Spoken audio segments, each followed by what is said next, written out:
नमस्ते दोस्तों। गोल्ड और बुलियन इंडस्ट्री के जो है बहुत बड़े एक दिग्गज है। उनके हिसाब से जो गोल्ड के प्राइसेस है वो 59,000 रुपीज जो है चले जाने की जो है संभावना उन्होंने अपने एक इंटरव्यू में कुछ ही दिन पहले जो है जताई है। और आज की इस वीडियो में हम लोग चर्चा करेंगे कि क्या वो चीजें हैं जो गोल्ड के प्राइसेस जो है हम लोगों को बढ़ते हुए नजर आ सकते हैं और कौन सी वो चीजें हैं जिनकी वजह से गोल्ड के प्राइसेस हम लोगों को जो है घटते हुए नजर आ सकते हैं। तो दोस्तों, जिस वक्त मैं वीडियो रिकॉर्ड कर रहा हूँ उस वक्त जो तारीख है वो है 6 जनवरी और आज गोल्ड के प्राइसेस है 79,160 रुपीज जिस वक्त मैं वीडियो रिकॉर्ड कर रहा हूँ। और जिस वक्त मैं वीडियो रिकॉर्ड कर रहा हूँ आज जो है डॉलर जो है थोड़ा सा मजबूत हुआ है 108 डॉलर के आसपास और ये ऑल टाइम हाई पे जो है मजबूती दिखा रहा है।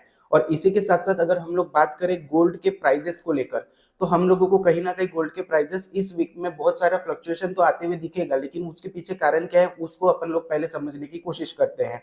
तो मार्केट अभी जो है तय नहीं कर पा रहा है कि गोल्ड के प्राइसेस ऊपर जाएंगे या नीचे जाएंगे। हालांकि जो 60% मार्केट है वो बुलिश बता रहा है, यानी कि गोल्ड के प्राइसेस जो है बढ़ने के चांसेस जो है ज्यादा बताए जा रहे हैं। इसी के साथ साथ एक वायरस की भी खबर निकल कर आई है। उसमें हम लोगों को ये देखने के लिए मिला है कि चाइना में एक नया एचएमपीवी वायरस जो है फैलता हुआ नजर आ रहा है लोगों को, या फिर न्यूज आउटलेट्स जो है इसकी खबर दे रहे हैं, लेकिन चाइना से कोई पर्टिकुलर आंकड़े आए नहीं है। और चाइनीज गवर्नमेंट ने अभी तक जो ये कहा है कि अभी ये जो सारी चीजें है ये सर्दी की वजह से सीजनल है और ये कोई बहुत बड़ी बात नहीं है। लेकिन इसकी वजह से मार्केट में एक जो है डर पैदा हो सकता है और इसकी वजह से गोल्ड के प्राइसेस हम लोगों को बढ़ते हुए नजर आ सकते हैं। इसी के साथ साथ अगर हम लोग देखें दोस्तों कि जो यूएस है वहां पे अनस्टेबिलिटी की संभावना हम लोगों को ज्यादा दिखाई दे रही है। क्यों? क्योंकि डोनाल्ड ट्रंप के बहुत सारे सपोर्टर है और बहुत सारे विरोधी भी है। तो कहीं ना कहीं हम लोगों को ये दिखाई दे रहा है कि जो वहां के एक्स मिलिट्री ऑफिशियल्स है वो बहुत बड़े बड़े हमले वहां पर कर रहे हैं और उनका सिर्फ एक ही इशारा है कि बहुत जल्द जो है हम जो अमेरिका में है बहुत बड़ी जो है गिरावट या कुछ आने की संभावना है। मैं सारे वर्ड्स जो है यहाँ पे यूज नहीं कर सकता क्योंकि उसकी वजह से चैनल की हेल्थ पर जो है असर पड़ता है।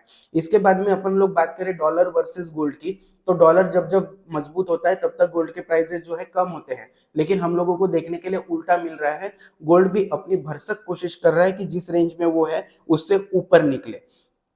इसके बाद में अदर करेंसीज की बात करें तो यूरो, येन और पाउंड की तुलना में जो है गोल्ड हम लोगों को जो है स्ट्रांग दिखाई दे रहा है। इसी के साथ साथ येन ड्रिवन जो है ये इकोनॉमी है, तो येन ड्रिवन अगर इकोनॉमी है तो हालांकि रेट कट्स की जो बात हुई है कि अमेरिका में जो है अब साल में सिर्फ 2 ही रेट कट होंगे, इसकी वजह से गोल्ड के प्राइसेस और बढ़ेंगे या कम होंगे ऐसा लोग जो है सोच रहे थे। जो गोल्ड को सपोर्ट है वो नहीं रहेगा ऐसा जो लोग सोच रहे थे, तो उनके लिए मैं ये बता देना चाहता हूँ कि अगर डॉलर वर्सेस गोल्ड जो है मजबूत रहे या फिर कम ज्यादा रहे उससे कोई फर्क नहीं पड़ता। दुनिया भर में तो इंटरेस्ट रेट बढ़ने वाले हैं और इंटरेस्ट रेट अगर बढ़ते हैं तो हम लोगों को कहीं ना कहीं जो है देखने के लिए मिलेगा कि गोल्ड जो है कहीं ना कहीं स्ट्रांग होता हुआ हम लोगों को देखने के लिए मिल सकता है। इसके बाद में मल्टीपल कॉन्फ्लिक्ट जो है दुनिया भर में चल रहे हैं। जैसे मिडल ईस्ट में जो है सीज फायर की जो बात हो रही थी वो कहीं हुई नहीं, होती हुई दिखाई नहीं दे रही है। फिर चाइना भी जो है अपना ताइवान के ऊपर जो है ये आने वाले टाइम में जो है एक अग्रेशन दिखा सकता है। मुझे ऐसा लगता है कि ये 4 ही साल चाइना के पास है, जब जो है चाइना को कुछ ताइवान में अगर करना हो तो वो इसी टाइम पे जो है कर सकता है। इसके बाद में एशियन कॉन्टिनेंट में बहुत सारे कॉन्फ्लिक्ट हम लोगों को देखने के लिए मिल रहे हैं, जैसे बांग्लादेश में, उसके बाद में जो है पाकिस्तान में, और पाकिस्तान और तालिबान की भी जो वार की बात है वो चल रही है। तो ये मल्टीपल कॉन्फ्लिक्ट चल रहे हैं, इसकी वजह से भी जो है इन्फ्लेशन ज्यादा रहेगा और इन्फ्लेशन अगर ज्यादा रहेगा तो गोल्ड के प्राइसेस जो है बढ़ेंगे ही बढ़ेंगे। अब दोस्तों बात आती है कि इन्फ्लेशन के बाद में बहुत लोग बोल रहे हैं कि डिफ्लेशन आएगा, तो देखिए इसके लिए जो है टाइम लगता है और जब इन्फ्लेशन आएगा उसके बाद में जो है आर्थिक मंदी आ सकती है। आर्थिक मंदी में गोल्ड के प्राइसेस बढ़ते ही बढ़ते हैं, इसके बाद में जो है डिफ्लेशन आने के चांसेस होते हैं।